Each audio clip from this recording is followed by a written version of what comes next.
All right, we on. Let me post a link when Okay. Dex. When you post a link, let me know and I'll post it. Okay, let me know too. Who runs the one tick pod account? Me and Dex. Okay, cool.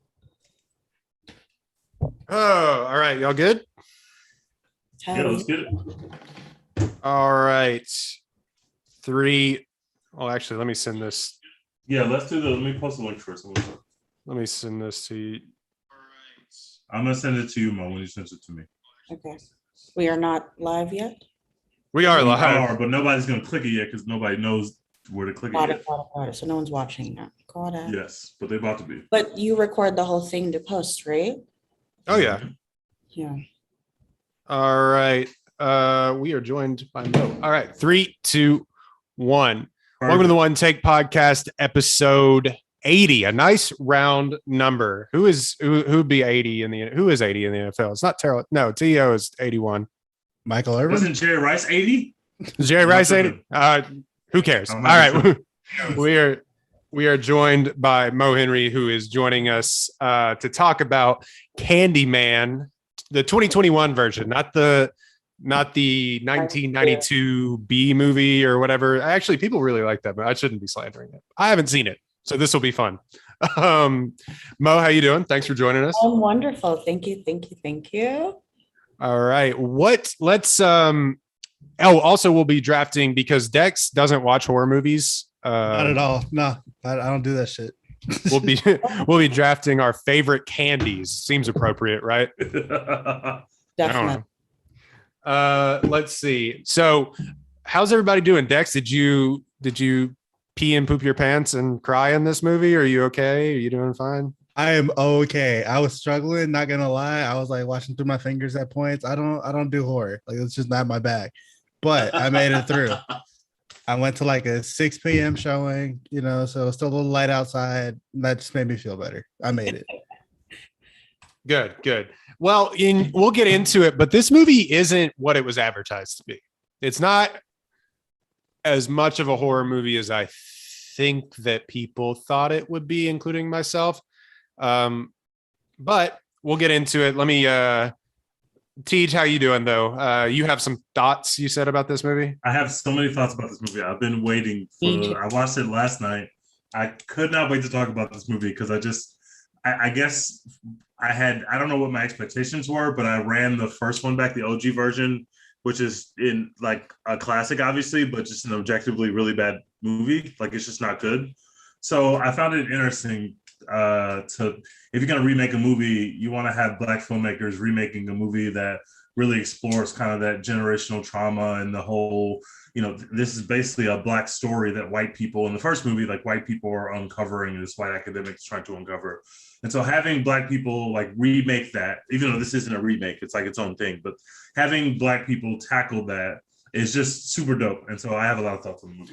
Yeah, we'll get into it, but first let's talk about the synopsis. This is actually a sequel, which is something that I didn't think it would be. It is literally a direct sequel, and they just called it Candyman again, which, I guess not calling. I mean, it's 20 years later, literally, when they made it. So I don't know if you could like Candyman, because they made like 18 Candyman, all with sequels.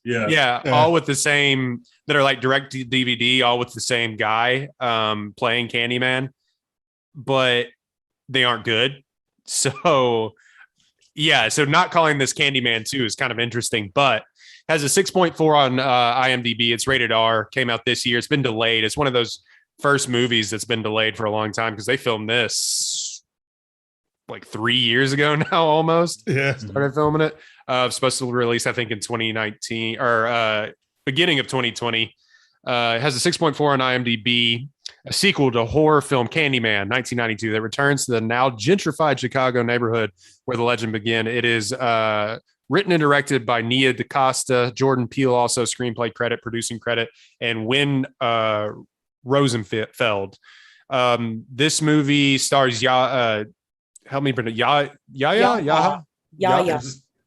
Okay. Yahya Abdul Mateen the second, Tiana Paris, a queen.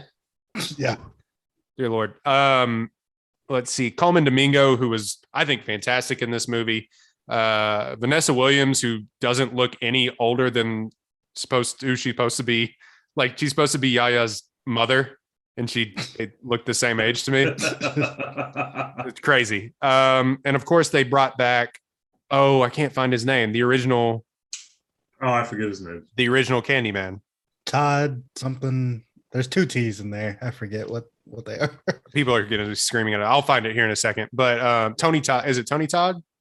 Oh, yeah, that sounds right. Yeah, and they brought back him, so he is back as the Candyman. This movie's popular, man. Horror movies are almost pandemic proof. It's not making as much money as I think it would have pre-pandemic, or even if the Delta variant hadn't ever reared its ugly head. But it set records for openings, second highest opening for a black director, first number 1 film for a female black director. Yep. So far, it's made $29 million worldwide. I can't find a budget. It couldn't have been a lot to make. 84% on Rotten Tomatoes, 74% audience score. Candyman takes a incisive, visually thrilling approach to deepening the franchise's mythology and terrifying audiences along the way. Mo, how we do it here, give it a review, give it as much as an in-depth review as you want, and give it a letter grade, A through F. Go ahead. All right, I'm with you. It's actually been 30 years since the first Candyman, so it's been a really long time. And, oh my God, 92 was 30 years ago. Yeah, it's a long time. It's really weird, especially in a pandemic. But shout out to Nia DaCosta. I'm really, really proud of her as a Black woman myself that's aspiring to be a director. So this is amazing. Her breaking box office records, and the record for the second thing that you mentioned is held by Ava DuVernay right now. So that's really dope. So let's get into this, because Roden, I'm with you. It's not really horror. It's like psychological thriller horror, which is kind of like what Candyman, urban legend, kind of the story is. It's a, you know what I mean? It's a psychological thriller. This guy doesn't actually, he isn't scary, because if you don't say his name, he's not going to do anything to you. Yeah. If you aren't a white woman in this movie, you're okay. You're going to be just fine. So it's not really that horrifying. And I think as a kid, I was never really like into it, because I'm like, I'm terrified of it, but I'm like, this guy looks scary. He looks awful. Bees are awful, but I just won't say his name. So I don't do that. So I'm really excited that now I have a movie. You know how we talk about sequels and we're like, our sequels are never better than the first, or it's very hard to follow up. I'm glad that we can introduce Candyman 2021 into the conversation as a really great sequel. It's much better than the first movie. TJ, I totally agree. The first movie was awful. I don't like that movie. All-time VHS cover, where when you would go into like Blockbuster or something and you saw like dude covering bees, or the bees on that woman's eye, that scared the shit out of me when I was a kid. It's terrifying, but the plot carries the whole movie. So I love this movie. I won't take too long. I give it a solid B. It almost got a B-, and we'll get into it later. It was really because of the last 15 to 20 minutes of the movie. I don't know how you felt. Dex, you're the most recent one that watched it, right? Yeah. Did that last act stay with you in a weird way? I don't know. We'll talk about it. Yeah. But I give it a solid B. My favorite thing about the movie is how beautiful it is. It's absolutely perfectly shot. And if you're going to tell this horrifying thriller, and I mean, every single scene of Candyman getting his kills was perfect. It was a perfect shot every single time. And that's how you tell a fucking story. So shout out to all of them. That's my review. Before I would think we're all probably going to be around the same grade, but before I forget, like a lot of things can be Kubrickian, Stanley Kubrick, but like a lot of this like hallway scenes and things like that, it reminded me a lot of The Shining a little bit, and how just kind of was like, ugh. There was like something on the top of the surface for a lot of this movie where I was like, I don't feel comfy, and then it kind of just devolved towards the end, but I was like uncomfy most of the time. Right. But yeah, so it looks incredible. But Dex, yeah, you just recently watched it, and we'll get to Tej because he's gonna have the most thoughts. But Dex, you just recently watched it. How was your experience coming out of the theater? Yeah, so today is Tuesday. I went and watched it. It's Discount Tuesday at AMC, so it's like just a bunch of people who want to see movies for cheap in theaters because they're $5 You're on tickets A-list. or You could get whatever. it. You could get it for You can free go though. for free. Yeah, but they have like this $5 popcorn deal that I like to Huh. get with my little rewards points. You know what I'm saying? So anyway, So you Have spent you, money. have you seen the original? Will you start there, Dex? Have you seen the original? No I haven't way. seen the Not a original. not a I was chance in gonna say, hell. There's no way you've Not seen it. a Okay. I don't do this. The only You didn't horror miss movies, anything. the only You didn't horror miss movies I've anything. ever seen for this podcast were Midsummer and The Invisible Songbird. Man He's seen 3 horror movies. and Candyman. Yeah, I've seen 3 horror movies. Dex, I'm gonna get you into horror, Dex. You're gonna get into it. I It's don't know really about good story. that. We're gonna get into it, Dex. But No. I will It's out say, there. watching this movie, I was like, okay, I get what people say when they're like, you know, some horror movies they aren't that scary, but they're still like good Really to watch. Because like Yeah. this one, I was scared because I just like was like, I don't want to be a part of a horror movie. Like I don't want to watch this shit. But like the movie itself wasn't really that scary, but it was still entertaining. I liked the characters that they had in the movie. I liked the plot lines and all that kind of stuff. I just think they executed it kind of sloppily. Like they just kind of throw flashbacks in there like randomly, and then they just don't bring it back up again. And you know, there's just things that just randomly happen, and then you just kind of move on. And it's really short. It's like an hour and a half. Very short. That's what I Yeah, didn't. That's what I super say. It short. is literally 90 minutes, I think. Yeah, it's like an hour and a half long.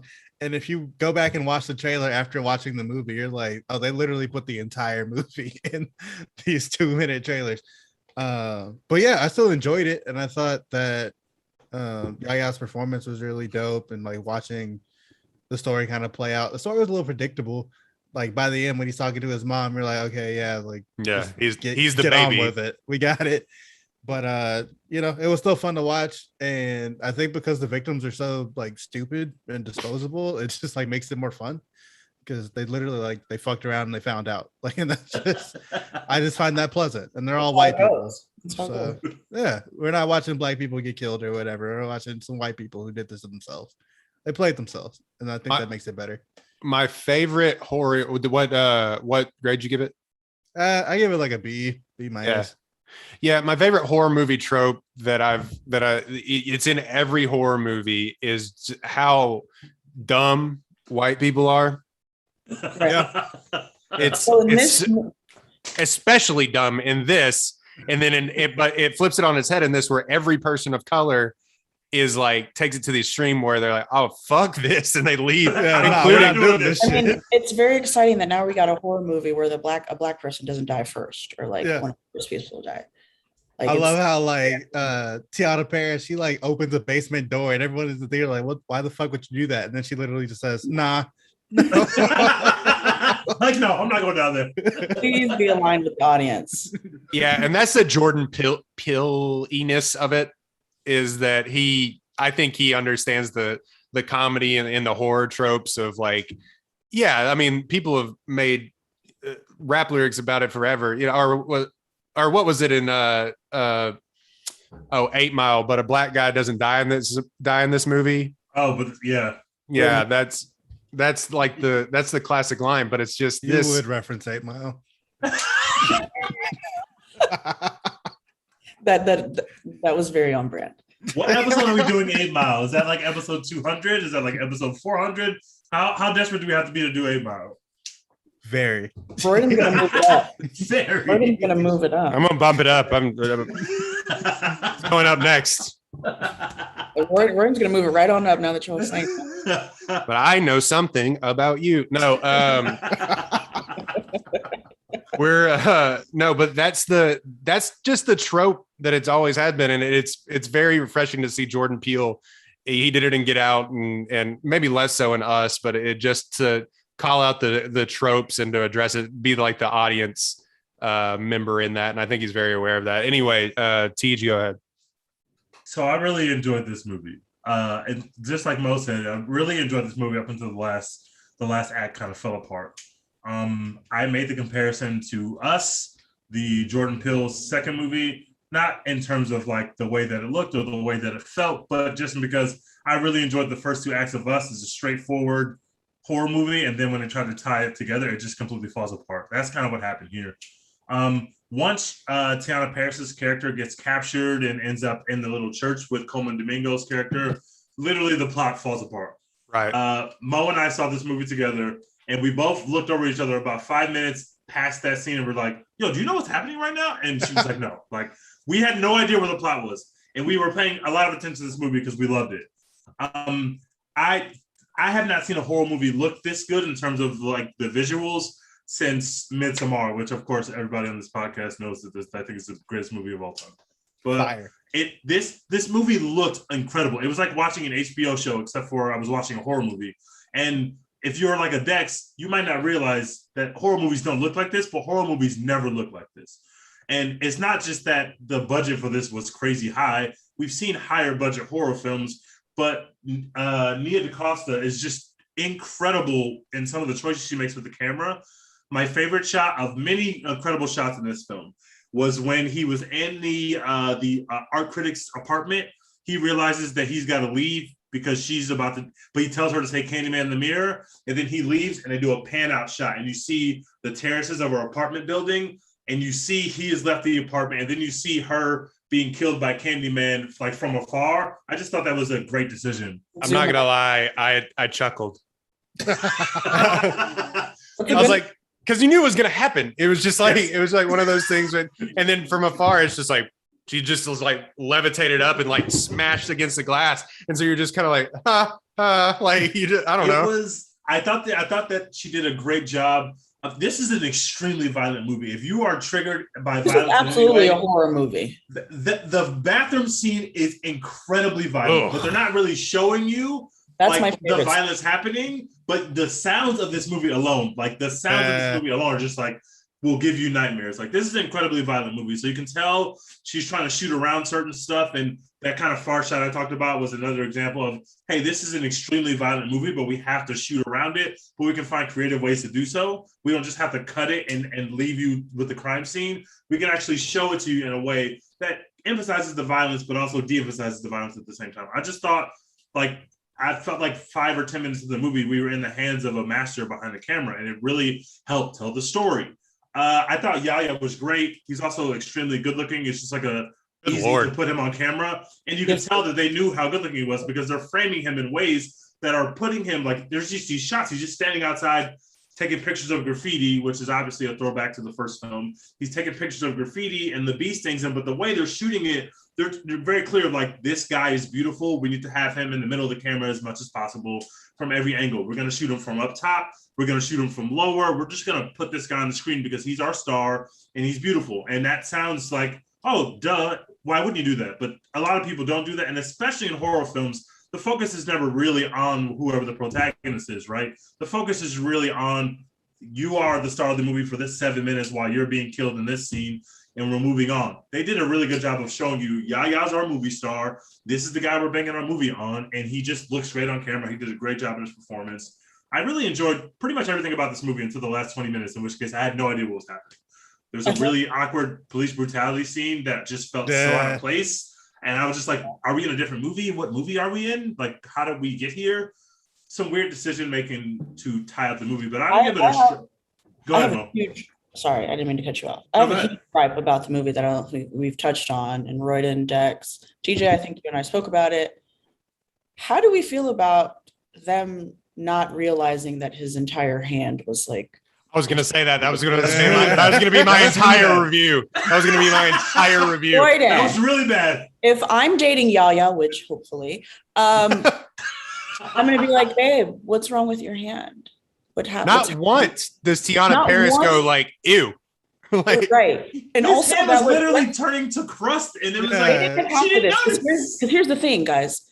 Like, scientifically, that would also stink. That's so, like, what I was about to say. You didn't see it, you would smell it.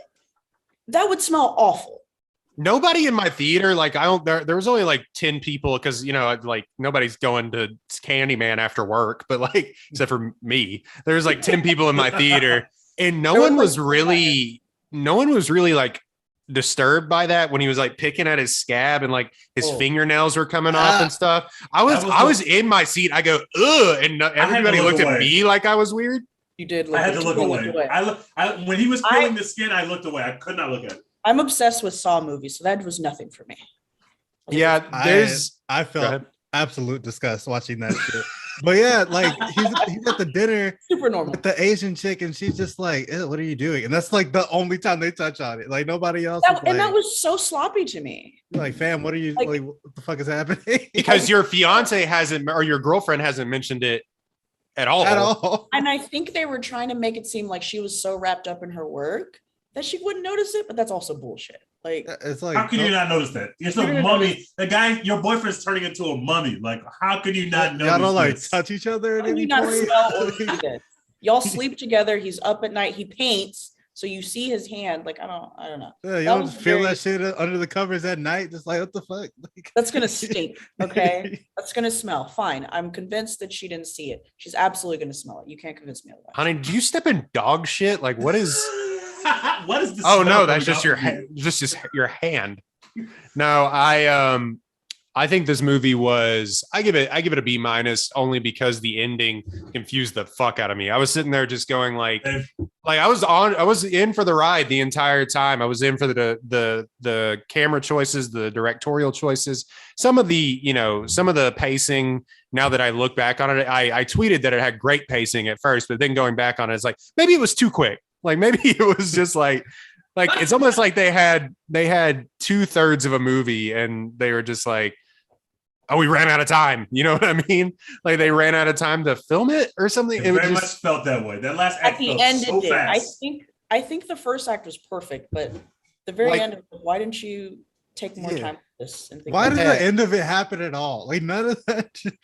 It did not have to happen. None of it had to happen. There's an attempt. Oh, sorry, Roy. Go ahead. No, go ahead. I'll finish here in a second. There's an attempt to like discuss racial injustice, right? And like the urban legend and Cabrini Green and all that stuff. And I appreciated that. Like they used that really well in the first act with Troy and all of that, the brother. But at the end, the dialogue was just super flimsy. Like I'm not committed to any of this. And we're going to talk about Coleman Domingo here in a second, because he's one of my favorite actors of all time. But I think the end was just an attempt to do the Jordan Peele and blackness is the scary horror thing in life. And I don't know that I needed that for Candyman. I don't know that I needed that at all. But yeah, the real monster is racism. Yeah. And that dialogue was just so on the nose. I've seen it like a million times. Real monster. Like, what are we talking about? We didn't need this. But go ahead. I was going to say, and I was going to text y'all yesterday before I forgot this. I said, telling the story of generational trauma of African-American people and gentrification and everything else is a good way. It's a good, interesting vehicle to tell these stories through horror, because, you always see it in like, I don't know, like Moonlight or 12 Years a Slave or something very heavy handed. Whereas this is like an interesting way to tell these stories. But then you just say, like, you just call it Candyman. And I was taken out of that a lot. I was just like, wait, so we're trying to tell this very super important story. And it's just like, Candyman. Racism is the real Candyman. Yeah. And you're just like, we're having to call it Candyman. You're just like, okay, well, that's an interesting vehicle, I guess. But I think it was brilliantly shot. I think Yahya was, he's whatever it is, man. He's got it. Like whatever glint in his eye or smirk he does or something. I was like, yep, okay. Did you watch Watchmen on HBO? I watched a little bit of it. I gotta finish it. Like, he's the same way there. He was actually good in that okay Aquaman film. Like, yep. It's just he's gonna be around for a while. I asked because this might be my favorite Yahya performance, which is huge. You should go watch Watchmen and see. It's between Watchmen and this, but I think like he did a perfect job in this movie. I was missing nothing from Yahya in this movie. Yeah, he was really good. But all that to say, it telegraphs what the twist is, even if you haven't seen the first movie, which if you've seen the first movie, you probably see it in the first like 10 minutes, what is going on here. If you haven't seen the first movie, it just all of a sudden when they're like, and there was this baby and and he was in a fire and you see his arm starting to disintegrate and you're just like, that's the fire thing. Leo pointing me. Yeah, he's the fire baby. I got it. Yeah, and and it really kind of falls apart. But that being said, the it not divulging into a full-on slasher film was a very good choice. Like you were saying, like there's a in the hands of a less sophisticated director, that bathroom scene stinks. And you mean in the hands of a man? That scene is awful. Right. That scene is you have awful. to be careful killing white teens in an American horror film. Yes, you really do. That's literally the perfect way to do it, is looking through a compact mirror on the floor. Yeah, and that, like, the slashing sound and the sound of like the blood gushing and hitting the floor, man. I was like, oh, that was horrifying sound, bro. Yeah, bro. Even her fucking him up at the end with like the pen or the tiny knife or whatever the fuck it was. Like I was like, yo. Yeah. Next, in horror, you have to depend on sound, and sound is what gets you. If you watch a horror movie on mute, you should watch a ton of horror movies on mute. You won't be scared, and you'll really. Sound or the lack of scared. Sound or the lack of sound. Yeah. Lack of sound is one of those things too. But I think I don't know. Just I was so confused because Coleman Domingo was such a cool sort of narrator for this film and like guide through this, and then just making him all of a sudden make this switch to being like he's like paranoid, schizophrenic, or psychotic all of a sudden when he had it together the entire film, and then just going back and being like, oh well, Candyman actually killed his sister, or like it just happened so like quickly. And then he was like, Candyman's gonna come back and take over, and then they'll actually like, what are we talking about? What is going on? Thank you. Like, and then he saws his arm off, and then like he's chasing her down the hallway, which I don't know why she went underground. Like, never go under, never go down. You always go up. And go up. And, yeah. And he's chasing her. And that was the only time that I was really kind of disoriented with and I guess they wanted you to be with the flashlights and everything under the church. Mm-hmm. And I thought it would be Yaya chasing her because he's now Candyman or whatever. And it just wasn't. It was him. Like, it was just a dude. Same question. Why was he chasing her? Yeah, Coleman Domingo is the bad guy now. But we didn't have to make him the bad guy. I have no idea where that decision came from. It was a complete.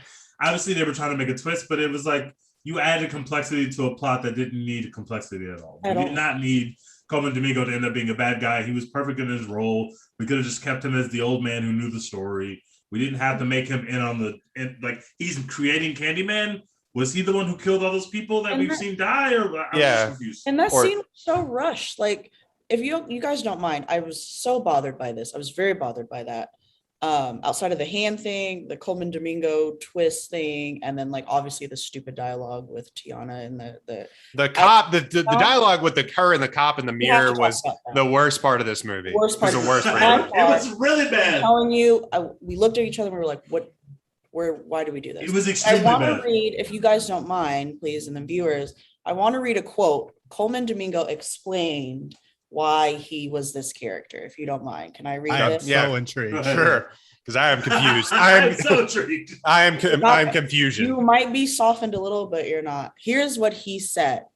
I think that my character has been holding on to this trauma and the ways to repair it in some way. He believes it is time to resurrect the myth of Candyman, that there is such a purpose with so much of, whether it's gentrification, whether it's people glossing over tragedy in history, it's about saying their names. I think that very much he's like, oh, no, you're not going to forget this. I'm going to make sure that he continues to live. Right, Candyman. Because if his myth stays alive, so will these people's stories as well. You can't forget this trauma. So I think that his motivation throughout his entire film, that's his motivation throughout this entire film. I think that he's been waiting quietly for Yaya to come back. That's how Coleman described his character. So he wants the myth to stay alive, but Candyman is actually real within the confines of this movie. Like, he's an actual real demon spirit or whatever it is. So it's an attempt to drive, like, again, this, keep Black people's stories alive. And I appreciate that, but it was poorly done. Yeah, and it's also like your sisters, like, they played themselves. Like, I'm sorry for them. They said his name. They said his name. We're watching. They fucked around and found out. Yeah, like that's They did that to themselves. They Next didn't thing you feel die. bad for the literal children that were slaughtered because they played the Candyman game. They didn't die to the racial trauma. They died That's like what I'm being saying. dumbass kids. I'm totally cool with those stories. Died but like not dumbass Candyman. Candyman operates on his own. He's the reason why this is happening. We didn't need Coleman to be that at all. I loved Coleman in the entire movie, except till for the end. He didn't have to be that person. You didn't have to jab a hook into his arm. You didn't have to do that. And he went out incredibly sad. Incredibly sad. Yeah. Did y'all notice that in the scene with the cop where she says Candyman, she only says it 4 times? Did y'all He notice says the that? 5th. Yeah. What was the point of that? Wait, who said the 5th? The cop? Yeah. Oh, I was really confused. I was wondering why Candyman showed up after she only said it 4 times. I didn't realize the cop said it the 5th time. Hold on though, because guys, it has to be you. In the other parts of the movie, it doesn't. Where two people are standing together in the first movie. Sorry, I'm going to the first movie. If 2 people are standing together in the first movie, they both have to say it in the mirror. Don't they? Only one of them dies, right? Only one of them dies if the person says it the 5th time, not the other person. But in the bathroom scene, the same girl didn't say it all 5 times. They were all saying it, and then some of them trailed off, but they all died anyway. But they all died anyway. But some of them didn't say it the 5th time. When it was the 2 students, the white girl Helen that we showed up here, sorry, and then the black woman, I think they were in the mirror saying it together, Candyman, Candyman, and they said it 4 times, and then the black woman walks away, and the white woman's Helen says it 1 more time, I think, and that's where Candyman shows up in her life. So maybe it is that's why Tiana didn't die in the last scene, because he said it the 5th time, but he didn't say it the first 4 times. That's what's confusing. He didn't say it the first 4 times. So she said it 4 times, and he was like, he should have said it with her. Then it would have been just like the first movie. Yeah, he was just like Candyman. Like, what the fuck is she talking about? And that was the 5th time. And then he got murdered. That's consistent. But then in the end, it's like it actually looks like Yaya coming out, and I forget what his character's name is in this. I don't. It's Yaya. Anthony McCoy. Anthony McCoy. It's Anthony McCoy coming out of the building and killing all those people. But then it goes into the alleyway, and there's like a de-aged Tony Todd. Yeah, the OG Candyman is the which one. I didn't get that either. I didn't get that either. That was the OG Candyman. Yeah. But why? And wasn't he the OG? And wasn't he the Candyman the entire time too? Like the older version, like the actual old guy was Candyman. I would imagine he was the one that was killing people as we saw go through the film. But I didn't know.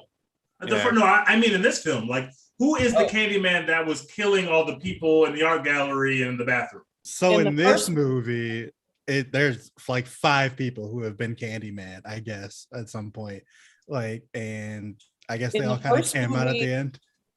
In the first movie, it alludes to that. He's like, you have been trying to cause disbelief in my followers. Yeah, that's right. That's true. It's So like a hive thing. It alludes to like, there's like a team of people, Candyman. Candyman is a team where he hires other people to do his work or whatever, I guess, whatever. But in this film, it didn't really explain that. If you put Tony Todd at the end, I need to see him at other times too. But I guess that was. But was he not? But was he not the one that when at the very beginning of the movie I don't know which Candyman was killing the people in the museum. I don't know. Was that Tony Todd? If so, then fine. Are y'all saying that Candyman is like Drake? Like Drake is a person, but Drake is like a team. Like somebody's writing, somebody's doing the producing. Like the team of Drake. Let me just say, fuck you, Teach. OVO gang, CLB dropping September 3rd. Stream it everywhere. Awful album cover. What is that? I didn't believe it. Someone showed it to me and I was like, this isn't real. Yeah, it's not this. That's fake. That's a fake album. That's fake. Let's move on. I'm not. I can't even defend it, to be honest with you. But yeah. Are you the OVO representative of One Take Pod? For sure, 1000%. But the Drake stand of One Take Pod. Yeah, so like with the end credits of this movie, they do like this whole like puppet thing that I guess is supposed to like explain the entire history of all the Candymen and like how they were killed, and then it like shows all 5 of them at the end, and I guess Yaya is the 5th one, and maybe that's why they say Candyman 5 times. I don't know. Like shit is just happening. They had plenty of time. They could have like explained some more shit if they wanted to. Thank you, Jax. They had another 30 minutes to play around with in this movie. Yeah. To be completely Absolutely. honest. Movies don't feel could've- long until you get to 2 hours. Like y'all could have Yeah. definitely like added some more shit in here. 2021. You can give me a 2-hour, 15-minute horror movie, especially if you're going to talk about injustice in the black. Yeah. Especially if it's gonna look like that. I could not get over like. Well, I love horror movies. They do not look like that. You don't go to a horror movie and see. It felt like it was like watching an episode of Insecure, except for it was a horror movie. Like it was insanely good looking. It was beautiful, and the use of color, because in the beginning it's like very blue, green, and gray. And I don't know if you guys noticed, but it was very obvious that Yaya, TJ, I told you that Yaya was going to be Candyman. You were like, no, you did. you're not going to see him. I said that he wasn't going to be Yes, Candyman. There was That was the easiest call in the entire world. How did you? I didn't notice it until his hand started to be messed up, and I was like, "Oh, Candyman doesn't have a hand, and his hand is now like turning into ash. He's gonna be Candyman." But she knew before we walked through the theater, she was like, "He's going to become Candyman." I was like, "No, he isn't. He's the protagonist." I was like, "He's not going to be Candyman," and he was. He's going to be searching Candyman or researching. Like the first movie, that's what she was. But there was really interesting choices and the use of color, and they do that a lot in horror too. And I think Nia DaCosta and Jordan Peele really killed it. He loves the color red. Jordan does especially. And I don't know if you guys noticed, but as Yaya is turning into Candyman, he's like wearing that red beanie. In one scene where he's like zoned out, he has one red sock on. And then in one scene where he's zoned out and Tiana interrupts him or whatever. I forget her name, her character name, but there's like a red painting in the background. And these like shots of red in like this mostly blue, green, gray, dark like film are just really, really cool decisions that were made. And just like, I noticed that a lot. So yeah. We're dumb movie people on this, so we didn't see any of that. I noticed it once Mo pointed out to me in the theater, but I was not noticing. It's really cool. It's really cool. I noticed his red sock. I didn't think it meant anything. I just thought he was wearing red socks. It's Jordan's thing, right? Like Jordan uses red, I think. Like, I don't know, maybe it was Nia too, but let's talk about another dumb movie person thing that I need someone to explain to me. I just completely missed like whatever we were doing with Tiana Paris's dad and his suicide. Like that was another thing. Thank you. That was another thing is that they could have had like 30 more minutes. Like they could have explained her whole backstory too, because I think it was basically like, why is she an art dealer and everything else is because her dad was like a artist and all this stuff. But it's also, I don't know. Like it just never like I don't understand what we were doing. They're just like, you want to see this dude? You want to see this dude jump out of a window? Like, yeah, he's like. I thought they were going in a direction like maybe her dad knew about Candyman or encountered him. Like I didn't know how. Yeah, that's what I thought too. And it never tied back at her. He kind of had a weird voice. He kind of had a weird jacket on. I was like, oh, they're gonna tie this in, and they just never did. So yeah, like he could have been a part of like the generational trauma or whatever. He died to gentrification or something, or he knew Candyman or just anything.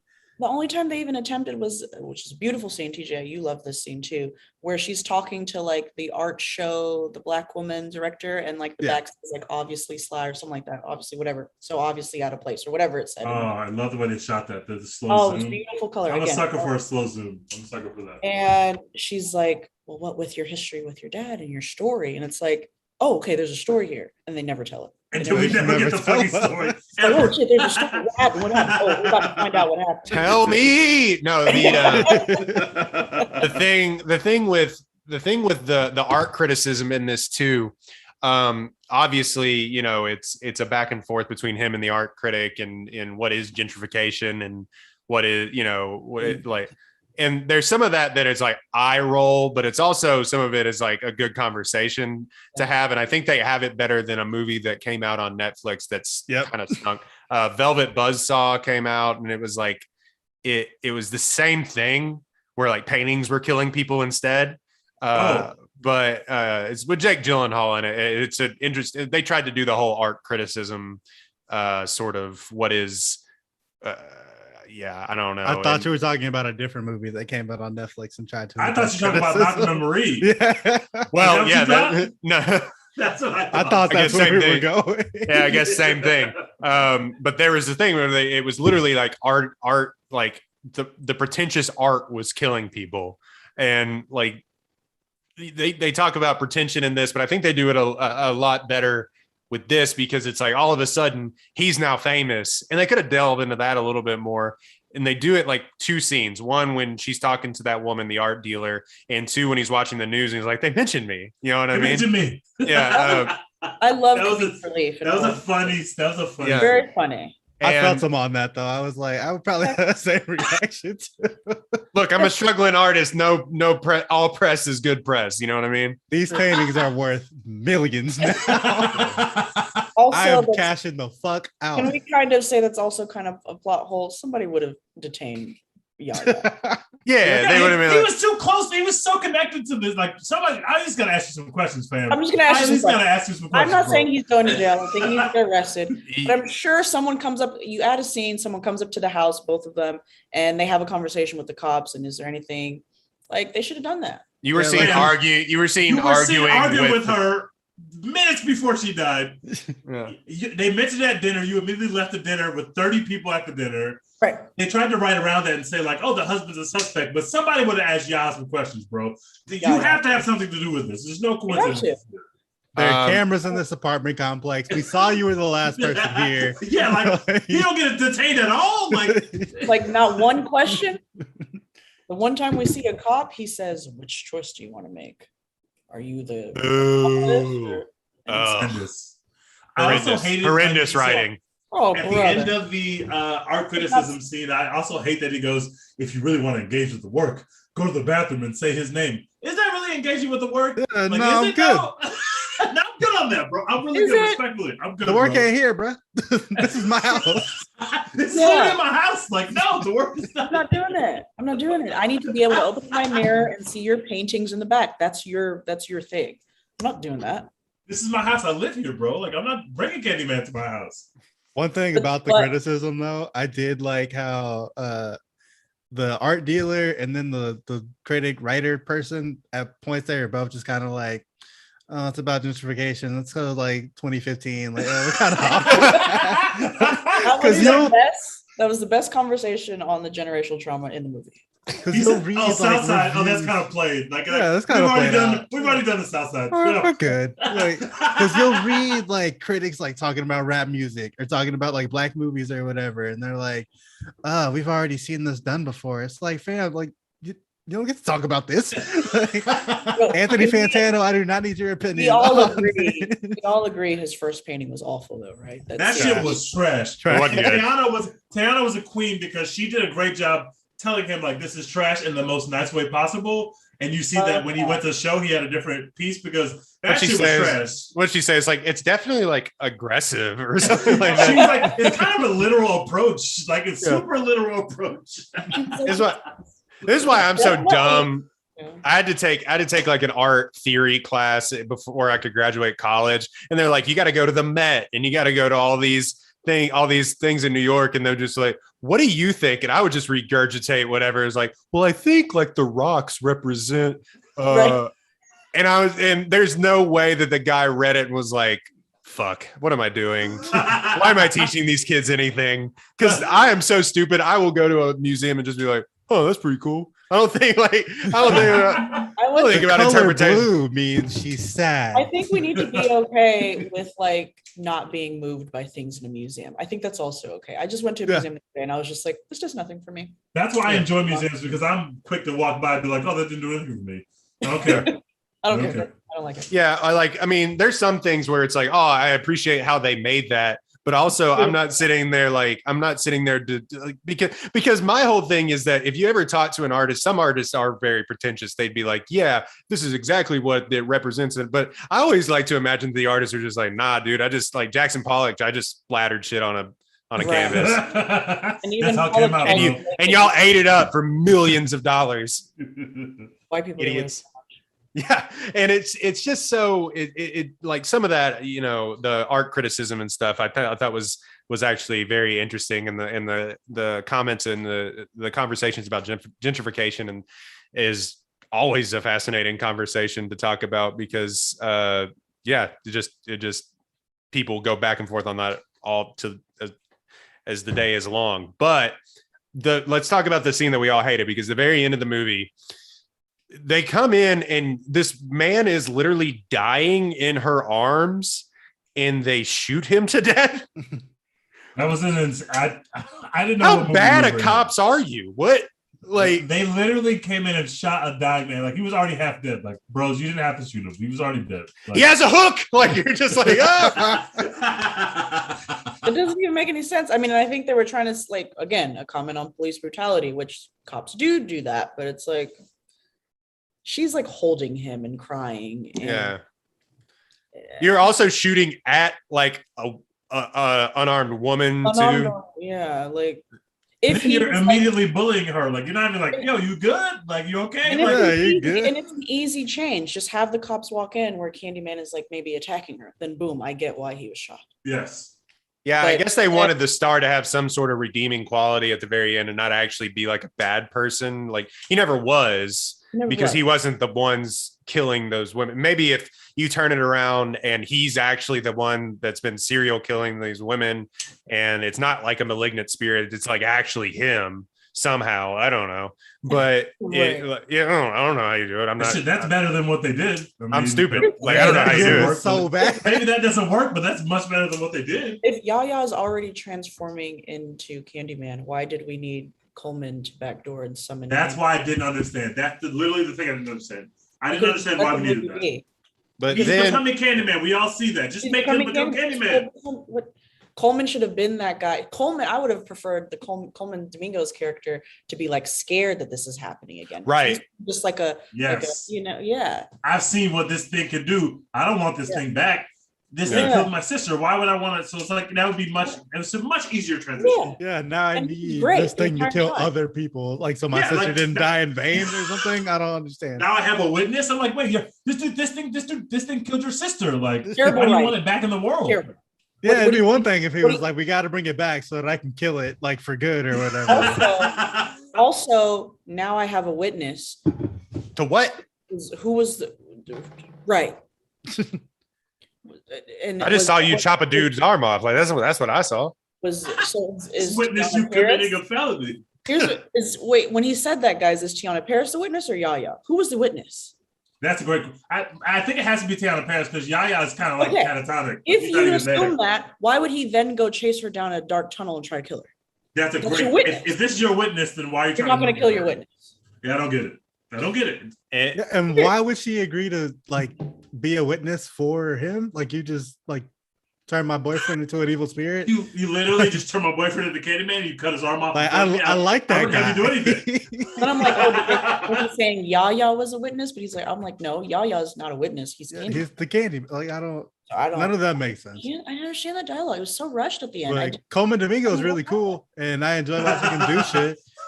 So that was like fun. Perfect. The scene where they met was beautifully shot. Yeah, and the thing though that I hated the most was the cop being like, "Are you gonna cooperate or not?" It was just poorly delivered too. Which story horrendous. Do you want? It was horrendous. Yeah, it was horrendous. Not only was it bad writing, it was poorly delivered by that actor. Yeah. And it was just like it was just bad. It was bad. I couldn't believe it. I was sitting there, I was like, "Are we even watching the same movie?" Yep. Like all of a sudden, it just wasn't the same movie. Literally, I was like, this took me out of the movie. I was just like, oh, I'm out of the movie. Like, I'm not watching the same film anymore. Where are we? How do we get here? It didn't make. You know what it reminded me? It reminded me of Game of Thrones when Tyrion was like, "Who has a better story than Bran the Broken?" Which story do you want to tell? Just all of a sudden, an elite TV show is bad. You're like, what is this? Also, everybody in that room had a better story than Bran the Broken. That fuck Game of Thrones, bro. Oh my god. Don't want to be too hard on it because I think horror movies do this a lot where like the end is kind of like, okay, now I know what's happening. Y'all don't like The Village. I love The Village. Don't start talking but about it's like films. It's not the first time I've watched a horror movie and I'm like, the ending, they didn't really tie it up. But this was like, did you not only tie it up, but you added the tone changed. You added stuff that you didn't have to add. Like they made it more complicated than it had to be. They were literally adding more stuff. Like, how about this? How about this? It's like, how about Coleman summons Candyman? How about Candyman? Now, I will say, didn't I tell you, DJ, when I was watching that I was reeled back in when they brought Yaya back out and he was fucking up all the cops? I was like, okay. Yeah, but then they turn him into the Tony Todd character, And where I'm it's like, I don't know why that where it's was. like, is it all Candyman? Like, what is he always been Candyman? Did you guys love the scene though? Again, the use of like the lens in the mirror when he's walking around the police car killing, and we're looking at it. Yeah, I thought the shot was The great. police, the shot was really cool. Fantastic. I was like, this is she's coming. Also, the cop getting out of the car, bruh, why? To do what? Yeah, drive away. Drive away. It didn't make any sense. It didn't make any sense. I didn't understand that at all. And yeah, and then Tony Todd's character, the original Candyman comes out and he's like, tell everyone. Tell everyone. You're like, tell what? Like, what? What are we telling? Literally, that was my last comment on the movie. I was like, tell what? Tell who? Tell them what? Everybody knows. Everybody has heard this story, and nobody who has not heard this story will believe this story. It's been all over the news for 2 What am I weeks. telling I was you? gonna say, isn't that the point earlier that Anthony McCoy is famous now because there's this? Yes, so this is Maybe news something story, to so his people art. know already, bro. Ain't no way that Tiana Perez is going to be able to explain this shit too. They're going to be like, you killed all these people. Like, how? It's baffling that, you know, and other podcasts have said this already that have already reviewed this film, that it's just, there's just more, there's just, where did the back half of this, where did it go? It's like the studio had a I don't want to say there was studio meddling. There's always studio meddling in films. I mean, there's a Universal Pictures film, I think. I think so. And so, like, also side note, the opening of the film when everything was reversed, I thought there was something wrong with my screen. I was like, oh, they got the projector on bad. And I was like, oh wait, that's a filmmaking choice. Just really cool filmmaking choices. Yeah. they got the projector on bad. Yeah, they got it reversed. I don't know. Hey, but the just yelling at it. Hey, I don't think It's not good. Yeah, then the rest of the movie is backwards. Yeah, exactly. But it felt like the studio really almost, especially how they marketed it too. And, you know, I don't blame them for marketing it this way, because it's like, you got to sell tickets. You got to put asses in seats for a movie that, like, for when asses aren't going in seats, you know what I mean? So, like, horror movie. Hey, we got this horror movie from Jordan Peele. Like, let's go this route. But it's also like the studio, like, we're like, hey, we got to cut some of the black trauma out of the back end of this and just make it a slasher film. Right. Where it's like, if you just, I don't know, it almost felt like there was more to it, and then the studio was like, just, hey, cut it there. You could tell they were trying to thread the needle between, like, obviously the first hour of this film, like, only white people are dying. It's like a very intentional decision. And then at some point, even the Asian person of color, she runs out. Yeah. I love those decisions. I loved it. Everything was perfect. But they got to thread this needle, right? Because the center of the movie is a character who is the product of this black trauma that has been inflicted on a black family, right? So you can't just have it a straight slasher film where only white people are dying. And I really do think that I agree with Royden that something was taken out of this film, or something was left on the cutting room floor, because you have to do a better job of weaving, okay, now black people are dying, but we have a reason for why we're showing you this. And they never get there. They just never really, you can tell the way they shoot the sister, the way that when the sisters is in the bathroom and she gets killed, they shoot that very differently than the other little kids that we saw die in the bathroom. You never see her body. You know, so it was obvious they were very aware of, like, there's only so much black trauma we want to show you, but they never get to the point where they explain to you why we're here now. Because we just watched an hour of Candyman killing white people, and we had a great time. And then now all of a sudden, black people got to start dying. So why are we going to get there? And then they're like, just slap it all together by having some cops get killed. People love watching cops die, especially all these black people in the theater. They don't love these white cops that are douchebags getting killed. But it was like, yeah, but I don't know how we got here, so it didn't really have a payoff for me. It didn't do anything. I'm almost willing to bet that conversation got truncated. I'm sure that Jordan and Nia wrote way more, because Jordan loves to do that kind of stuff. And somebody came in and was like, actually shorten this. And instead of removing it altogether, they were like, oh, we're going to put it with a cop and a black woman talking. There are episodes of TV that are longer than this. Yeah. The actual runtime is like an hour and 25 before the credits roll or whatever. Or that's an episode of True Detective. And I'm okay with that. Like, a rated R horror movie doesn't have to be too long if you don't end it like that. Exactly. I don't mind it being I don't mind it being a short movie. I don't want to be on the podcast complaining about the length. There's if so you much end they it like could have. that, yeah. Now I have more questions. Exactly. You left me with more questions than answers. And That's it's why I not care about the questions link. it's not questions about Candyman. It's like it's not questions like, oh, I wonder what's happening next. It's like, Yeah. Yeah, it's like, why do I care that like their dad's storage unit is gone now and they're getting rid of his art? Like, who? Like, that doesn't matter. It's not a thing. And why didn't you let Yaya, your star of your movie, be the end face that you see? Yeah, I didn't get that either. They used the Candyman voice in the first movie, the 1992 version, and this one will tell everyone. Like, that was cool that they brought it back. I was really excited, but I was looking at Tony Todd's face. I want to see Yaya. Yeah, all you needed was the voice. You didn't need Yaya. You need to have Yaya there, especially if it's open-ended where they want to make another one. You need to end the movie by showing us your star. You need to let us see him.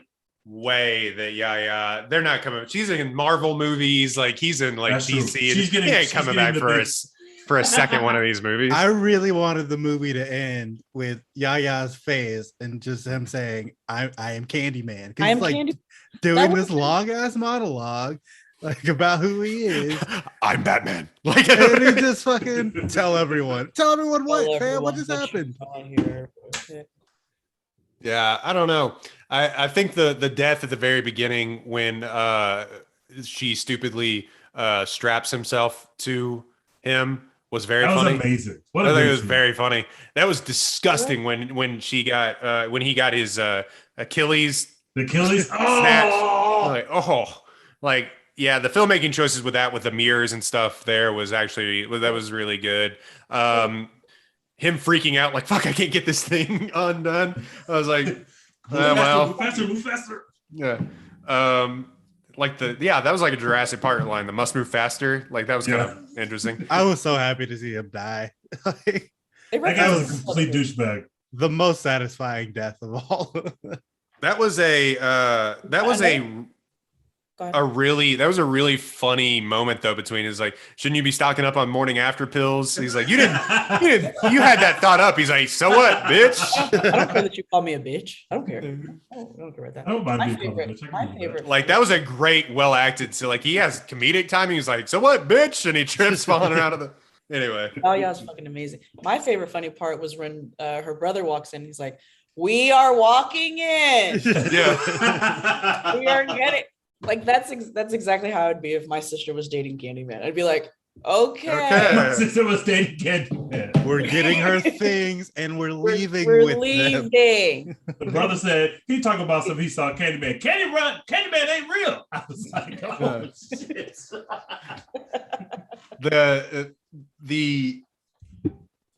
The gay character as the comedic relief in horror movies is sort of played, but I thought that actor did pretty well with like amazing. I need to know his name and give him his props publicly. He did an amazing job. I thought his name is Nathan Stewart Jarrett as Troy Cartwright. Nathan Stewart Jarrett on the last season of Insecure. He could fit right into the Insecure cast as that same character right now. It's perfect.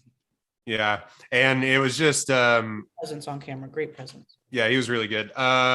Anything else on this movie besides the terrible ending? Would you care to see another one in this vein, or what? I don't need to see another one, but I will watch this again.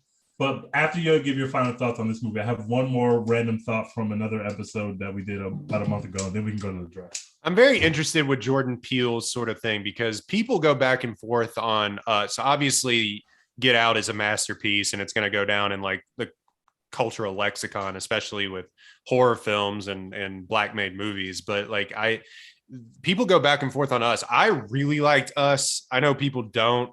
And so this feels like even a downgrade from Us a little bit to me. I know he didn't make this movie, but like the writing thing, the ending, like, man, that's unexcusable. So I don't know, like, Us had the same problem. But Us had the same problem, though. Us had the same. I feel like I really like Us. The first two acts of Us, I really like. That last act just doesn't come together at all. It just doesn't. Lupita is the only reason I will never slander that movie.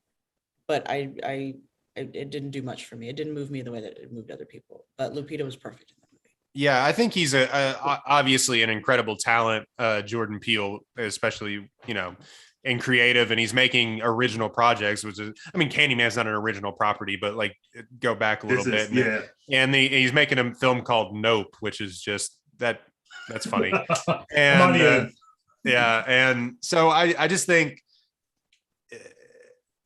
it's just an interesting sort of kind of, he was here, like he was just immediately here, and like obviously it happens with like creators making their first albums and stuff like that. Like you work on this one thing and you have this idea and you work on it, you work on it, you work on it. I'm not saying like he crashed and burned or anything, like he didn't M. Night Shyamalan it yet, but like hey, look, M. Night Shyamalan came out the gates as hot as anyone, and then it was like, and then he made The Village. It's hard. Okay, The Village is good. Okay. No, it isn't. Okay, it was like Sixth Sense is here, right? Village, and then you just like Last Airbender. Like, what do we? Yeah, Did y'all one of the see- worst movies ever. Did y'all see Old?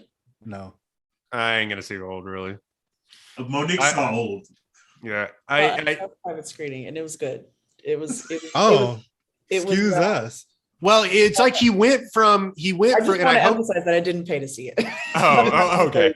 That's all I wanted. To emphasize. Well, he went from being this Academy Award nominated guy that's going to like redefine filmmaking in the genre of the late 90s and early 2000s, and he's going to be this new up and coming director, writer. The twist in The Sixth Sense is what you got to, and then it was just like, maybe he's just like a decent director that had a really good like, because he's like made better movies like Split and things like that, like he's kind of come back, but it's just like maybe it's not that. And I hope that doesn't happen with Jordan Peele, where it's just like like, Maybe but right, M. Night Shyamalan was always bad. Yeah, Everyone was cool. Okay, sorry, but we're talking about horror, and Sixth Sense is like the epitome of horror. People don't even revisit horror movies a lot, and The Sixth Sense, people go back to like, holy shit. that when he's like trapped, when he's locked in that like closet spacer thing, that horrified me to the like when it horrified me when I was younger. I couldn't sleep for a week. Yeah, so I think Jordan Peele's career arc so far is really interesting. Has Dex seen Get Out? Does that count as a horror movie? Of course not. You haven't seen Get Out? No. It's not even a horror movie, Dex. You have to watch this film. Dex, these are psychological thriller horrors. There's a lot of that's not really a horror movie. There's nothing really. Horror is Your king is in that movie and you haven't seen it? I haven't. I just took everyone's word for it. Wait, who is his king? Kaluuya. Okay. The goat, the god. Okay, of course. That's my king too. Did you think it was gonna be Lakeith? I thought he was Dex is not holding any of the Lakeith Stanfield stock. That's not his. I'm not a Lakeith Stanfield guy. I mean, he's fine. I just he ain't Kaluuya. Most people aren't, but that's fine. But yeah, I haven't seen Get Out. I'll get to it. I would say, man, he ain't Denzel. Yeah, most people aren't. Yeah, I mean, it is what it is. But people think Lakeith Stanfield is just like this amazing, like generational talent or whatever. I just don't see it that way. Yeah, I think he's just weird. He's fine. He's weird. He's super weird. He's just weird. He's a great actor, but he is weird, and I think that's why people are sorry just to like, bother you. Fucking sucks. Don't let anyone tell you different. Facts. That's facts. That movie is awful. That movie stinks. I don't think he's a great actor. I think he's cool. I think he's okay. I think he's fine. He's not gonna ruin a movie most of the time, that's fair. Which is what you could ask for. He didn't get in Daniel Kaluuya's way in Judas and the Black Messiah. Hey, Lakeith is the lead of that film, guys. Get it right. Get it right. Two people are the lead. I will say they gave him a best supporting actor in the same way that they gave Anthony Hopkins a best actor for Silence of the Lambs, where he was on screen. Yeah, where he was on screen for most of the time. He's like best actor, and then best supporting actor Daniel Kaluuya is on screen for all of it, and he's like best supporting. I don't know. Anyway, not a Lakeith Stanfield pod. I have a note about this podcast being right, as it always is. A couple weeks ago, maybe a couple months ago, we did F9, which stars John Cena, and we said, why the fuck is John Cena playing the straight role? He's John Cena. He's funny. Let him be funny. Don't make him like Vin Diesel. Like, why is he not telling any jokes? This doesn't work with having him on screen this much. He hasn't told any jokes. This is trash. Get this out of here. Well, I just watched Vacation Friends. Has anybody seen this yet? I was going to watch it the other night. I made TJ watch this movie because it's so she did. And it was great, but it's just John Cena telling jokes the entire time. He's being the same character he is in Blockers, the same character he is in everything that he does funny. Big He's dumb the same idiot character. He's a big dumb idiot, and it's fucking incredible because that's his so superpower. Let John Cena be funny. Don't cast him in serious roles. John Cena only do funny movies. We just want to keep seeing you be swole and make funny movies. Vacation Friends is delightful. Watch it. It's on Hulu. It's so good. For no reason. Yeah, we said how much we liked him actually in the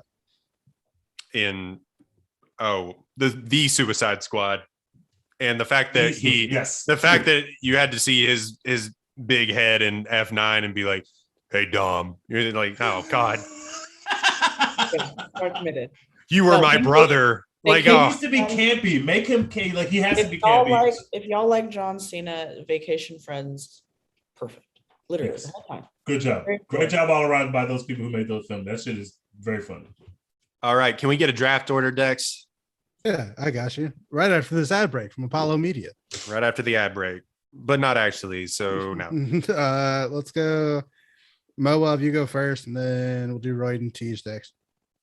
Best candies draft in honor of Candyman, which he uses to lure children in to kill them. So this is okay. This is weird, but and is there a winner of the draft, or am I just like? Well, we can maybe live tweet.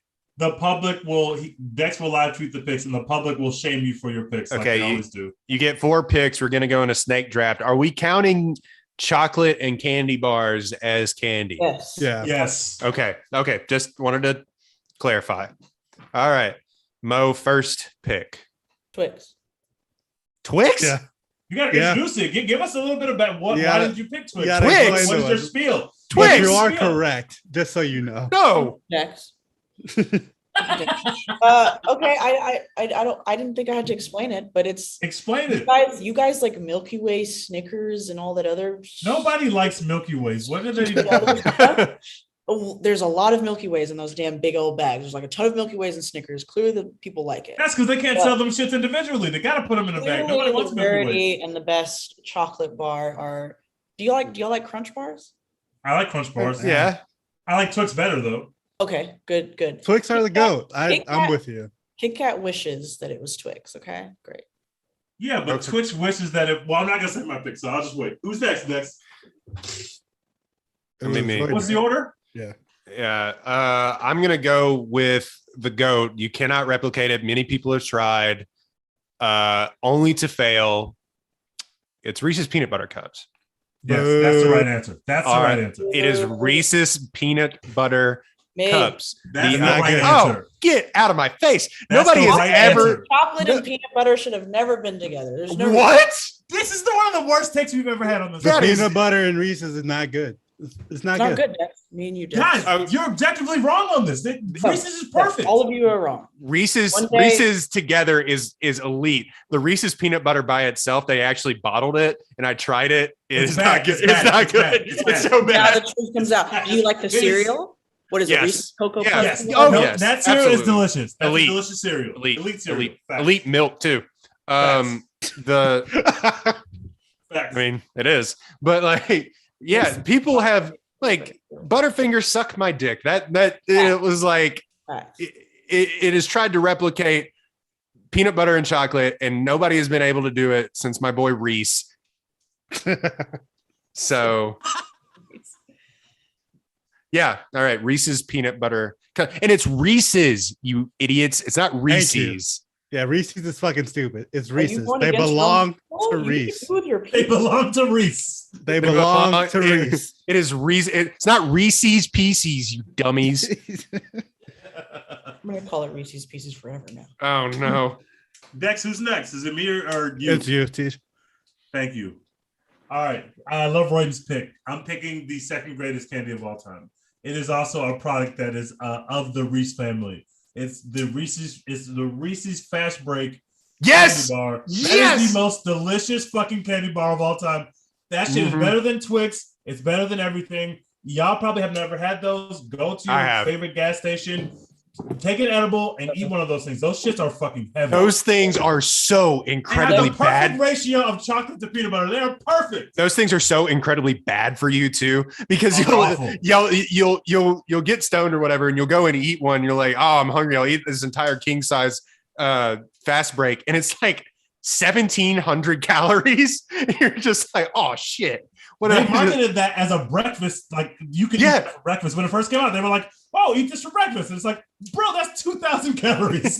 Your entire meal. Breakfast. Your entire meal, and it's like it's also like it has nougat, whatever that is in there too. So it is elite. When I discovered those, game over for candy bars. Those shits are delicious. Yeah. Agreed. I wish I knew what the fuck y'all were talking about. But you can only really find it at gas stations too, right? You have to go to gas stations to find it. I don't think I see it anywhere else. Never seen it in the wild except for a gas station. That should tell you guys. But anyways, yeah, that shit is crack, bro. If I can't grab that shit at the counter at Walmart real quick, I'm not getting it. I'm sorry. It's not that great. But for my two picks, Twix would have been my number one pick. Great pick, Mo. I'm with you, baby. But I'm gonna take my second favorite chocolate bar, the GOAT, and like the GOAT of marketing. One of the reasons that I got into marketing, the Snickers bar. It's just incredible. That shit dries your mouth out so bad.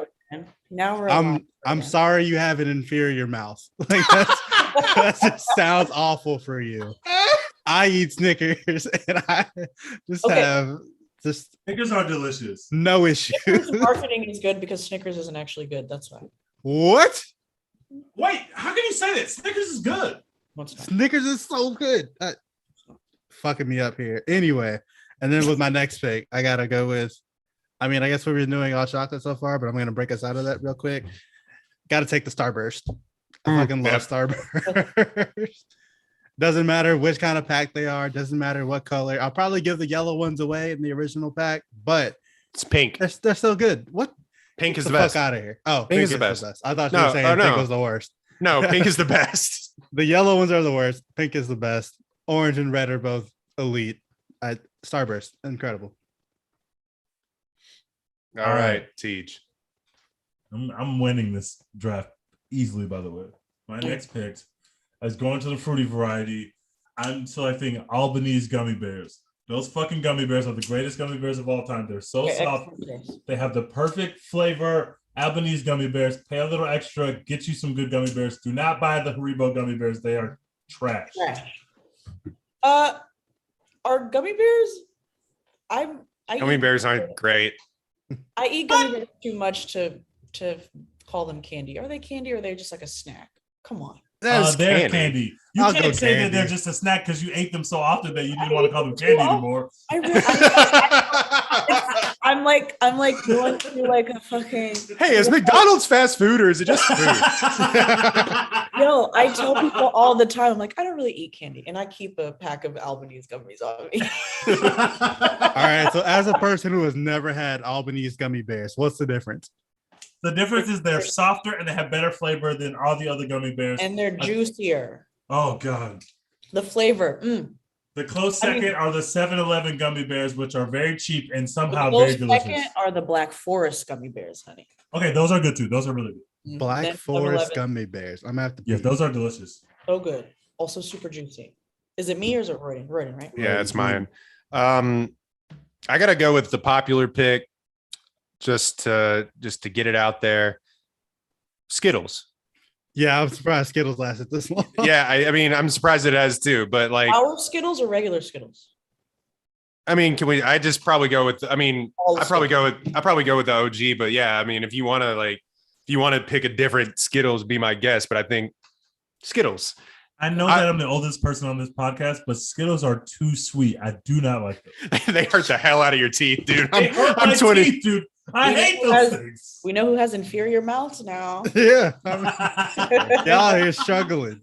Dude, I feel like I need to brush my teeth twice after I have like a lot of Skittles. They're I'm too just like- sweet. I'm not even gonna lie to you, bro. It does take me 2 days to finish the bag of Skittles now. Yes, they're so sweet. There's so much sugar in there. I'm like, no, I can't do There's Skittles. so many better candies. But okay, I didn't know that we were doing this to win. I thought we were just sharing our favorites. Someone No, just- you can do it to your favorite, but you will be slandered by the internet. But it's no different than just tweeting about your favorite candy. I'm the queen slanderer. No one's gonna out slander me. I'm gonna fuck y'all up with this one. Sorry. Can I cuss? Yeah, we've been doing that the entire time. How already done it. fucking dare you? Who the hell do you think you are? What the fuck- Jesus. What the fuck was the ending of that movie? Nerds Rope is in this bitch. Y'all are fucking sick. Okay, those are delicious. Nah, those are good. Nerds Rope No. is perfect. I will stand by Nerds Rope. Those shits are delicious. You go. They're so good. They have the perfect level of crunch and chewy. It's perfect. It's perfect. And Talk it's about- the long ones. I Talk about couldn't tell you sweet. the last time I saw Nerds Rope. Like, They don't In the sell them wild. anymore, but they're like in 99-cent stores and dollar stores now. I don't have them a lot. They are delicious. Perfect. All right. Second pick. Nerds Rope. yeah, you Interesting get pick. 2 picks back to back. All right, I'm definitely gonna get slandered for this, but I don't care I because can't wait. I think y'all need to think about what's sold at movies. It's a movie podcast. We're doing movie snacks, Oh God, no. Raisinets. No. Those are objectively awful. No. You take, Oh, that's so good. Those take are Werther's horrible. original. I love Raisin. Your grandmother. What do you like? I Hey, know. Yo, I love Raisin Bran Crunch too. I love raisins. You tried to Ew. say that gummy bears aren't candy, but Raisinets are. They're not candy. As soon as you put a ton of chocolate over like the sweet raisin, yeah, it's candy. I mean, Raisinets I'll are allow it. awful. I'm just confused. But yeah, no. No, I knew I'm I was out. going to get slandered for this, but you guys need to know this. I'm a Raisinette stan. with my Bottom- next pick, I'm gonna bottom take five the. candy. With my next pick, I'm gonna take the strawberry candies that you find at the bottom of your grandmother's purse. Those need to be in here. You're serious, right? No, Serious. Those are great.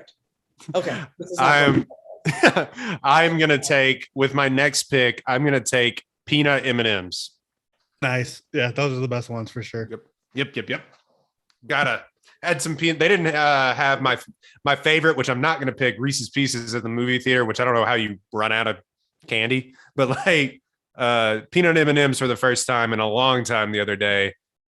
That shit Those was are great. good. That shit Those was are great. good. Peanuts and chocolate are good, but peanut butter and chocolate is not good. Just Yeah, FYI this team. is fact. FYI team. Peanuts I don't are. agree, but this doesn't make any sense at all. It makes perfect sense. It's the texture thing. Yeah, and it tastes different. The peanut butter and Reese's Totally is just not different. good. I will say Oh, I God. I ate regular popcorn and peanut M, and I'm getting washed because I came home and I just fell asleep after the movie. I was just like, oh god. I want to discuss what our perfect movie snack is when we go to the theaters after this. Go ahead. Okay. I'm definitely about to be slandered for my next pick, and Good. I'm perfectly willing to do this. Good. The next greatest candy of all time are banana now and laters. Get- Those are so fucking. Who are you? Oh my god, I love them so much.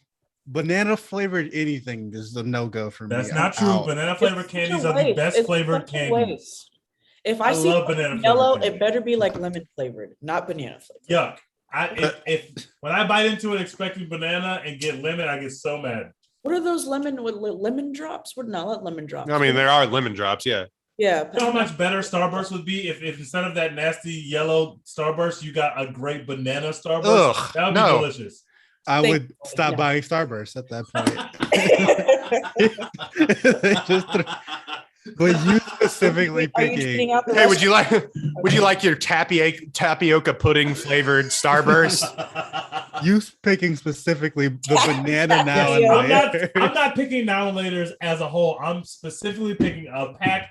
They sell them individually. A pack of banana now and laters. Them shits are fucking incredible. That is a wild fucking choice. I just need you to know. Wait, are the now and the later's the one that you could in the coin machine, the candy machine that you could get for like 25 cents at a Yes. Asian even- restaurant? Can you Well, even I'm- chew one now and later? I'm old again, but when I was a Can you kid, chew one? Or do you they need have to they no they have don't do this. They make chewy now and laters, Those are great. But So when you now there's actively first choose the softer banana flavored candy because your mouth is superior. No, Laffy Taffies are just as soft, but they're not as delicious. But now and later used to they come in like a pack of 4, and they used to be hard. And so when I was a kid, I lived in upstate New York, so we would take them, put them on the vents. We had like floor vents. We would put them on the vents so they would get warm and chewy. And God damn, that is incredible.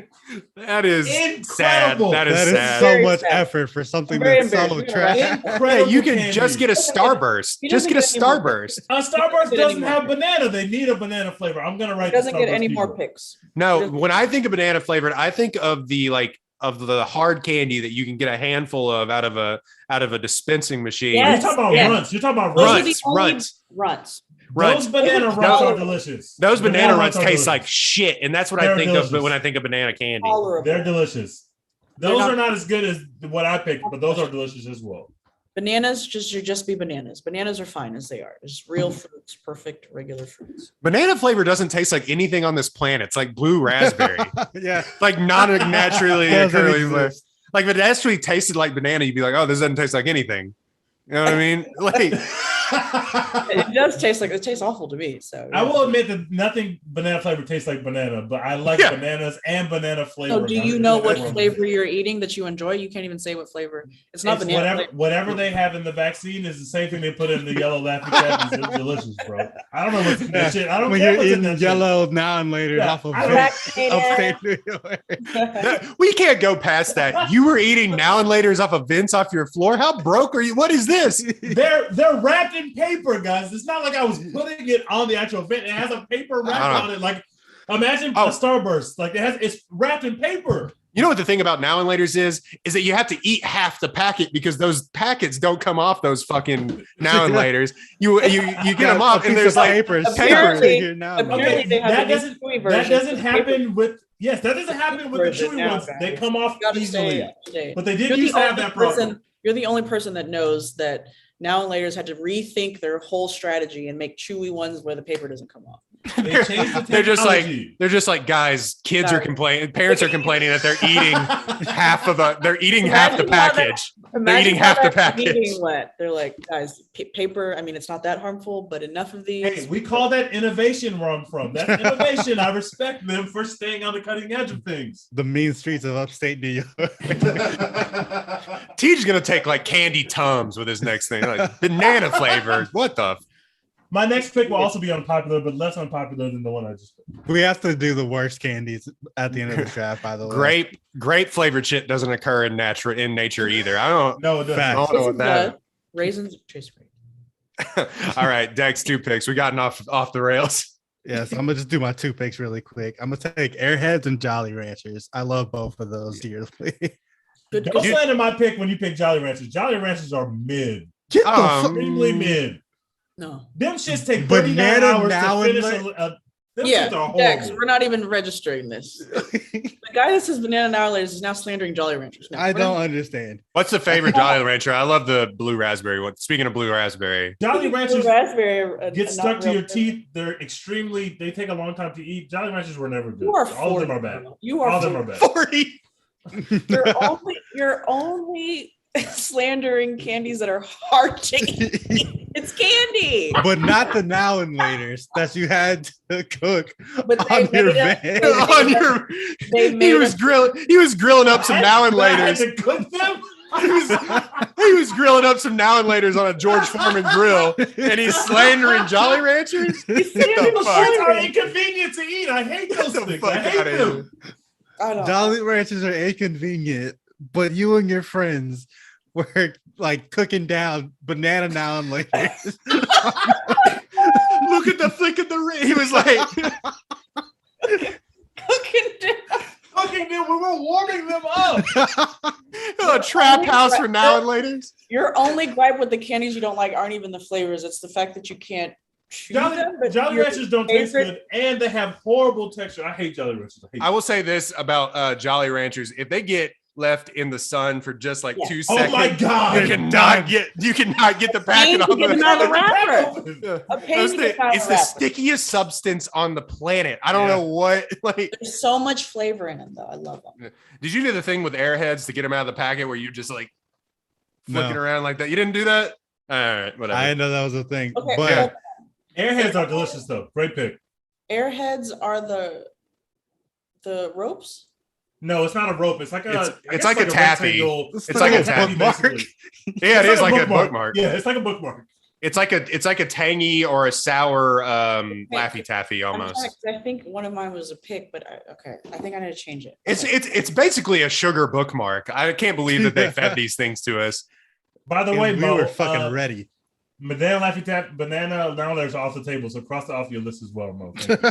I didn't have it on my list. No worries. That was going to be my list. All right, it's my pick again. Yeah. My last pick is the most underrated candy bar on the market. I love them. Only people with class eat these. They are Heath bars. They are delicious. Toffee is delicious. They're Eat not more bad. toffee. I love Heath bars. They're not bad, but you could have gone I in love so those many other things. directions. It's so Love many those other things. directions. Yeah, Heath bought. Y'all better not be slandering Heath bars if anyone's drafting Milky Way or Three Musketeers, because I got bars for both those candies. Very embarrassing. I got bars too for him. Very embarrassing. Very embarrassing. Oh my god. Heath Bar came out in the Great Depression, man. yeah.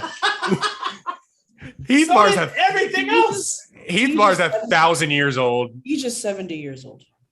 Heath bars Listen, are those are definitely delicious. like one of those like old school like British people just fucking love Heath bars.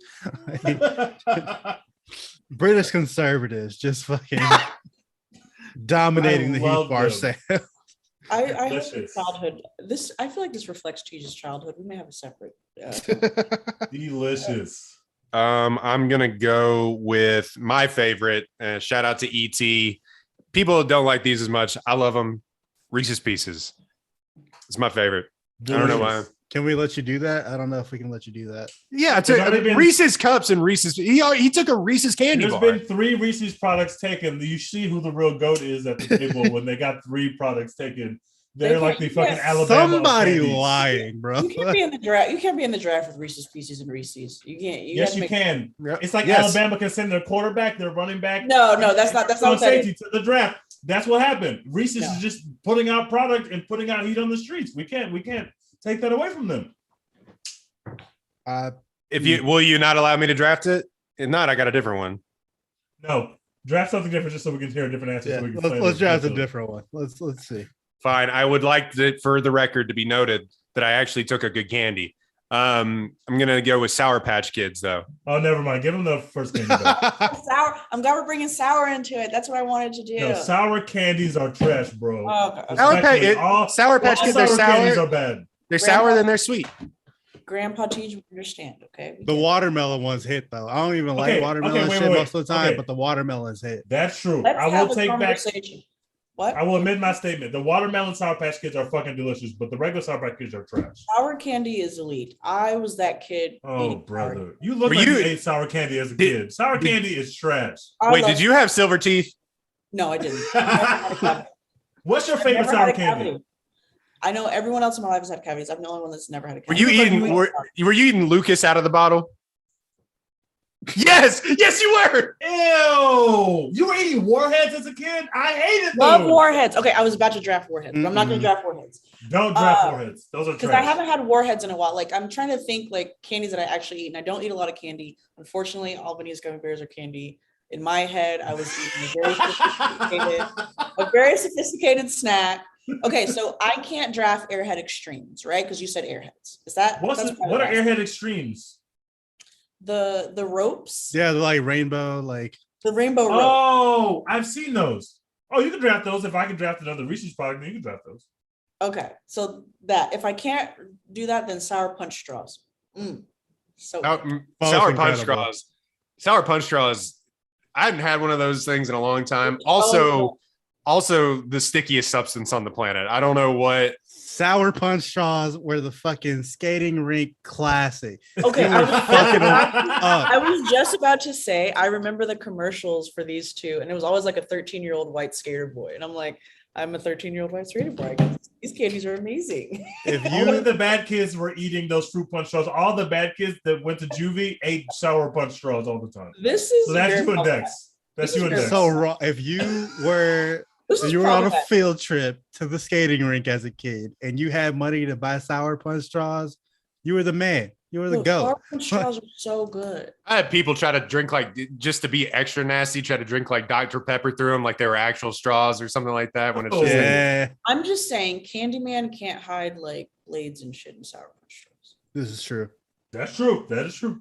Just although the blade in the Candyman, it wasn't like in the candy, it was just only on the outside of the candy. Yeah, and I was Like, like, oh, that's a lot different than what I thought. I thought the blade was going to be in the candy. I'm not gonna lie though, honorable mention. I do like Butterfinger. I'm not gonna lie.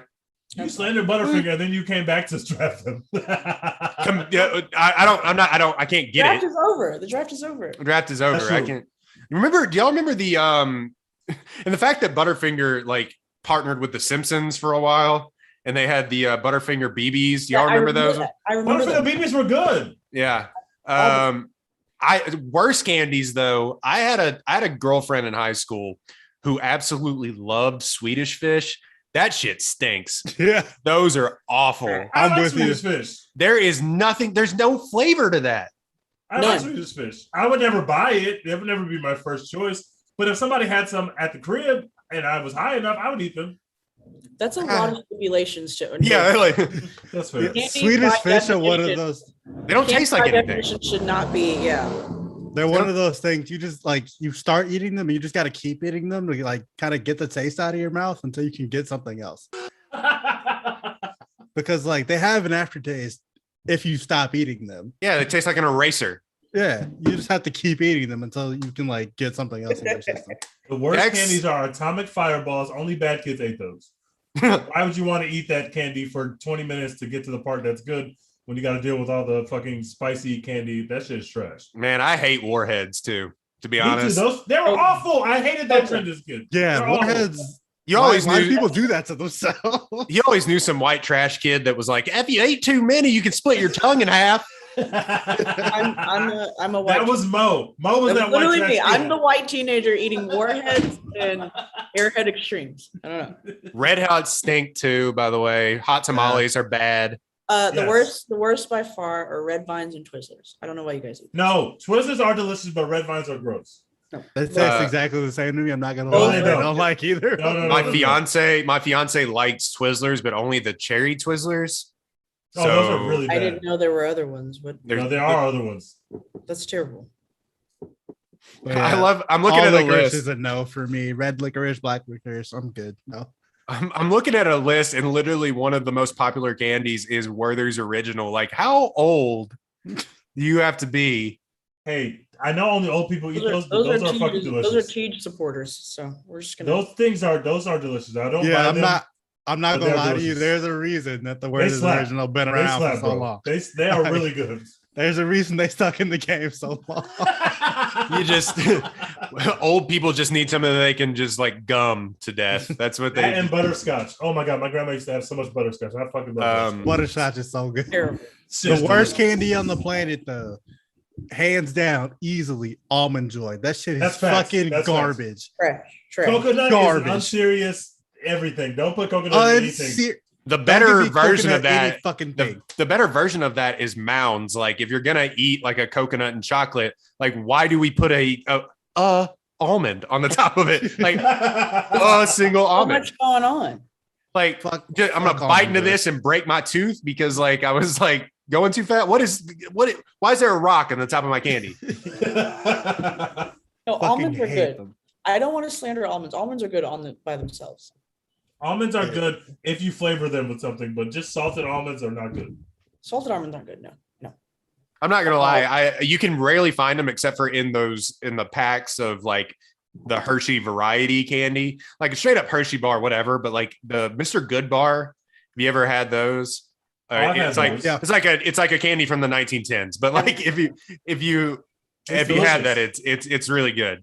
You get the little assorted pack, you can get the little small ones. They're delicious. Yeah. You just enjoy your milk duds and let's move on. This is ridiculous. I do like milk duds. Okay, favorite movie snacks.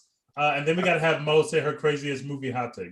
Oh yeah. We got to bring that. But we hadn't had a guest in a long Oh, time. is that what it is? Yeah, Oh. Mo, go ahead, give I your feel like favorite I already said favorite that. movie Mo, snack. give us your favorite movie snacks that don't include Raisinets. And I've converted many people to my taste. Popcorn and jalapenos. What? Ah. Yeah, it's really good. I'm Freudian. Like you put jalapenos in the popcorn? Like I like jalapenos. Like you just get like little sliced jalapenos and you just put some popcorn in your mouth and you put some jalapenos in your mouth. Don't throw it in there and mix it. Don't do that. But it's a technique. You do popcorn and then you do jalapeno. Very good. That unserious snack. I'm It's not very, I'm very not good. mad. I'm not mad at it. Try it. Then all of a sudden you like get a seed in your mouth when you're trying to like watch No seed, Transformers. Yeah. You're It's just like like the movie theaters, they just give you the really like just marinated ones. It's super easy. This Do it. sounds like a lot of like effort and coordination while No, watching a it's so movie. good. I've converted everyone that has. They said they reacted just like you did. I'm telling you, try it. You did not convert me because I did not eat any of those jalapeno popcorns Well, that you were eating. I didn't. I didn't try to convert you because you don't like jalapenos. wait, what's That's the ratio? What's the ratio of popcorn to jalapeno? Like Well, how like- many Great question. jalapenos are you Great getting? question. Excellent question. So it's usually 5 to 2, and they're like I said, there's like tiny little like jalapeno slices, like the Mount Olive or like the Yeah. very tiny little slices. There's no seed in them, Dex. Don't worry. It's like put like 4 or 5 things of popcorn for 1 or 2 jalapenos. I feel like you'll run out of jalapenos right before you run out. I guess that's the point. Yeah, I always get like 5 jalapenos. Jesus Christ. All right. Oh, The buttery What's your- saltiness with a little bit of a kick and that texture of the jalapeno. I'm telling you, chef's kiss. Dex, what do you get at the movies? Are you a popcorn person? I'm usually a popcorn person, but I also I just enjoy ices, like just no Ices are- food, just straight ices, and like that just satisfies me. Do you during mix the a flavors or movie. just get one flavor? I always do like Coke and cherry, or like Coke and like blue raspberry, or whatever they have. Just Coke and anything with What's y'all's Coca-Cola freestyle machine go to? orange vanilla Cherry Coke. Sprite. I don't drink soda. But you're gonna eat jalapeno. Okay. All right. And Albany's gummies are not. The They're not candy. Yes. Tej, yours is like a full 3-course meal that you bring in. Yeah, In a I backpack. usually bring in a Thanksgiving dinner kind of Oh, setup. But if brother. I'm just getting movie snacks, My least And favorite I'm- people. Oh, I'm gonna have the whole theater smell like Chipotle and God damn. that's me. you got- I'm that you guy. got- Who you the got fuck- steak and- You got steak I'm and that risotto guy. with fucking Candyman. Relax. I have to make sure I have my whole meal in there. But if I'm just getting movie snacks, We're watching and I'm not Candyman. really a popcorn person, but I'm a huge kettle corn person. I love kettle corn. If they have kettle corn, I'm going to order the kettle corn. I love. You are 1,000 years old. Literally, he gets older with every response and every conversation we have. I didn't know kettle corn was only for old people. I love kettle corn. I've always loved Kettle corn is something that you give your grandpa on Christmas when you don't know like what. Like we also bought you this bucket of kettle corn. I love more theaters should have kettle corn as opposed to just the butter popcorn. I would like some kettle corn instead. Like that kettle corn that sits at the very front of the theater, like in the glass display or whatever. Like that's what you go for.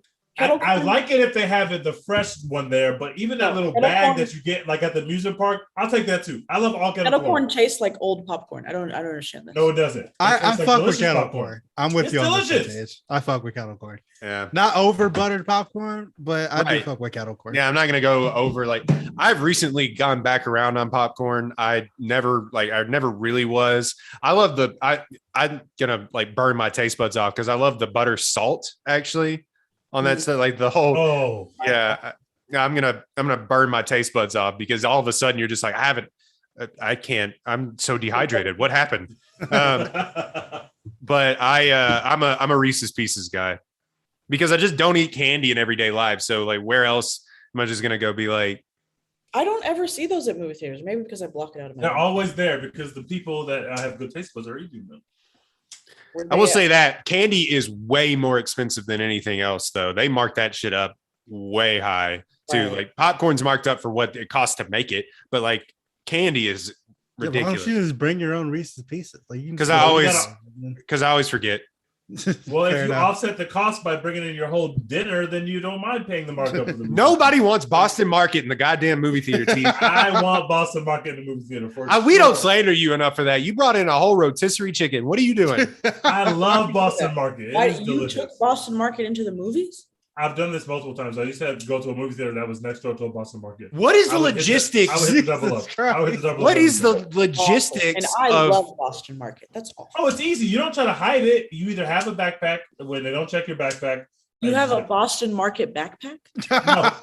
That's what I heard. No, That's you what I- have a You have a backpack. You designated just Boston put Market your meal into the backpack. But no, usually That I would just greasy walk ass in. backpack. You just Backpack act smell you're like supposed to be grease. there. The, You can't have That the is- bag say Boston you Market, but can't you can use just that switch to another backpack for bag. anything else. Once you put Boston They Market have to in the backpack- scan your ticket. Like what? You're bringing in a whole ass brown Chipotle bag with like the writing on it, and they're just like, "Yeah, go ahead." Yes, it's easy. Yeah, they're probably just like, man, that just sounds good. As soon as I get off work, I'm going there. Even I if they can't can't believe see it. it, they're definitely gonna smell it. If you walk up smelling like the loud pack Chipotle, they're going to smell that through you. Like they're gonna smell Yeah. it. Cannot believe the one that's so gross is that you did is the fettuccine Alfredo because that shit stinks your house up. Like I cannot believe like you'd be sitting in a movie Fettuccine theater. Alfredo is delicious. I It will- smells, I have dude. no shame. Anything that I would eat, I was thinking to a movie theater. But now I usually go to Alamo Draft House so I can order food there. But they What should was allow the- me. They should have a kitchen, or else I'm about to bring my own food in there. Wasn't there somebody when we had this discussion? Sorry, Ed Mo. Go ahead. No, go ahead. Sorry.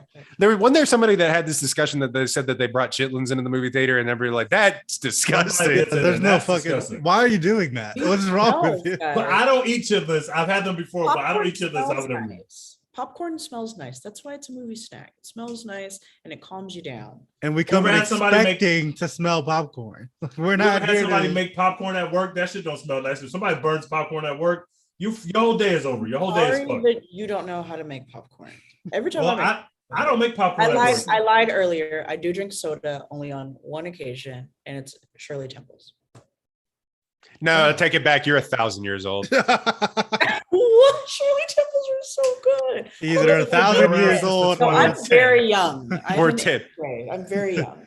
Shirley Um, Temples. No, Temples have been around since the 1910s. So how young And are you? only kids have been drinking them They've since. been around since before Shirley Temple. It's not about how old they are. It's about who consumes them, and it's children. Thank you.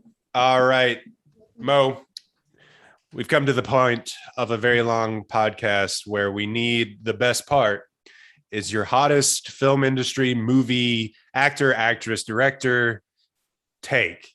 What it is and who is it about? Go. M. Night. I've already said it. I think I kind of already knew. Oh no. The Village is a great movie. It's a fantastic movie. And I'll throw in another hot take. Nicolas Cage and Tom Cruise are not what y'all think they are. They're not great. Okay. Excuse me? Oh, Excuse me, we're gonna what? end this podcast. We're gonna end this right now. Well, End this Nicolas podcast Cage- right now. Tom End this podcast And right Tom now. Cruise. We're not slandering I think- Tom Cruise on I this think- How podcast. can you Move on. slander Tom Cruise? We need to move on. I think it's time we moved on from 5'6" Tom Cruise and Nicolas Boring Cage. I think Nicolas Cage, we don't even have to go there. We don't to even be have to personal. defend him. I don't Yes. care. Nicolas Tom Cage is Cruise- making dollar bin Y'all- movies. Like y'all Tom love- Cruise is y'all gonna love murder Nicolas- him. He's gonna Yeah. murder himself for Tom us. Cruise is willing Tom to Cruise is trying sacrifice to kill himself. himself for us. Why would we not love him? Why why would we not love hasn't him? he succeeded? I don't understand. Anyways, Oh my god. yeah, The Village was actually a really great allegory. No, I'm just kidding. But it's really good. I love The Village. Me and my mom watched that, and we were the only people that walked out of the theater happy. Everyone me- else was pissed. Let me get this. As a matter of fact, we were one of the last people left in the theater because people were walking the fuck out of that movie. And I remember leaving like, wow, this is great. I love this. And like hitting up my friends, and they're like, this is fucking awful. So That let me get film this straight. stinks. Let me get this straight. M. Night Shyamalan actually good. Tom Cruise actually bad. I didn't say There's M. no Night way. Shyamalan is good, but the bad movies that we all agree on, the only one we disagree on is The Village. Village was good. The Village and The Sixth Sense are good. Both good. I haven't seen The Village, and I don't know that Uh, I Don't ever ever watch will. it. Don't I'm ever gonna get watch someone it. on my side. No, Because Wow. I can't believe that there's any possible way that it's actually taking place in the modern day is a good movie. Like it's just not possible. It's not Like- possible because it's not a good I movie. loved it. I loved it. My hot take. I But stand. Tom, how can you slander Tom? Did I'm you not throwing see the it- last I'm Mission throwing- Impossible? I'm gonna keep going. I'm throwing in Keanu Reeves too. Sorry, I would Oh, recast. get God, them. shut the podcast down. Shut the podcast down. Keanu Reeves is disposable. Thank y'all That's so fine. much for tuning in to this podcast. I want to say thank you too. Thank you so much. You guys support what we watch, and so I'm so glad and honored that you guys invited me on here to talk horror. I love horror. Candyman was overall really good. I hope that now that we're supporting Black female filmmakers and they're doing really well, I hope that when she comes back, shout out Nia DaCosta, we love you. When she comes back with the Marvels, Oh yeah, that's right. That's right. Yeah. He's doing the Marvels. I was already into whatever she was doing next, and it happens to be an MCU banger. Let's go. first Black woman to be in Marvel Studios, baby. I would love to come back on the podcast for that one too. Tiana Paris will be in that as well. Yeah. Oh, thank you so much for coming on. Where can they find what you're working on? Where can they find your socials? Plug it and let us know. Hell yeah, Miss Peacherino on Twitter and Instagram. Obviously, subscribe to whatwewatch.net. Also, a film and TV online space, as well as a newsletter, whatwewatch.net. It's a landing page. Go subscribe. You get a weekly newsletter. And I'm in LA now. And we will be having in-person events, private movie screenings, and things of that sort. So very excited about that. And I'd love to have some of you come in and talk to our community. Awesome. Well, we will gladly be in whatever. We'll do whatever. We'll just Thank we you. literally have no. We'll do anything, honestly. But we will especially come on for that. Thank you so much for coming on, giving your expert opinions to three very dumb movie boys. Oh, you guys But, are dumb. Thank you so much for doing that, Dex. Where can they get? Actually, let me plug us first. We're One Take Pod on Twitter, One Take Pod on all of your podcasting platforms, ApolloHOU.com to find all of our other podcasts from Apollo Houston. You can find us on Instagram and Twitter at the number One Take Pod. You can email the show at onetakepodcastshow@gmail.com. You can also find us on TikTok because we're whores for getting ourselves out there. It's Oh my speaking God, of, we're on TikTok? I didn't even know that. yeah, I've seen you our TikToks before. I never go to TikTok. That is a cursed app. You are The a first 1,000 space of years the old, internet. as we've said. Many times. I have a TikTok TikTok. is a fucking I'm gonna vortex. follow One Take Pod on TikTok. It I have is- TikTok as well. I need to post more on that, but it is a fucking void. Like you said, Dex, I was in there for 2 hours the other day, just being like, I'm oh so my scared God. of having another social media addiction. Dude, No, thank it is- you. No, It is thank you. incredible. People just do awesome stuff and dumb stuff on there for free.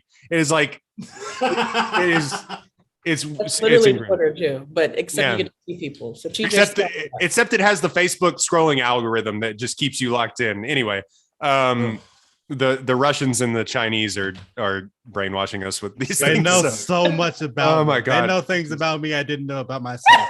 Apparently, I'm really into golf trick shots, and I didn't know that until I got Didn't know that. TikTok.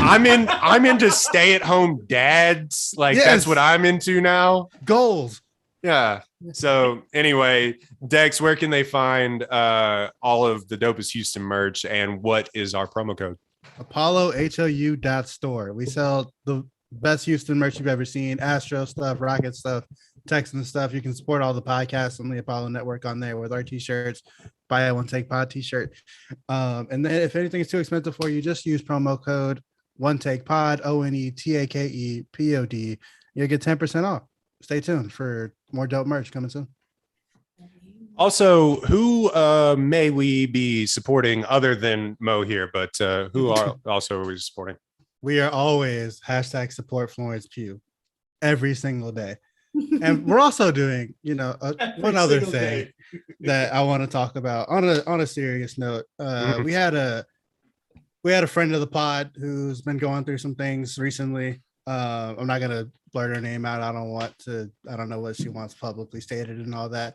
But just tell your people you love them. Everybody needs that from time to time. So much love to all of you. Tell your people you love them. You Check.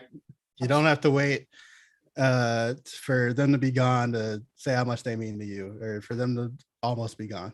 Tell your people you love them right now. Yeah, check up on your friends, reach out, just say hi. Honestly, it means a lot to a lot of people. But on top of all that, thank you so much again, Mo, for coming on, and we're out. Bye. Thank you.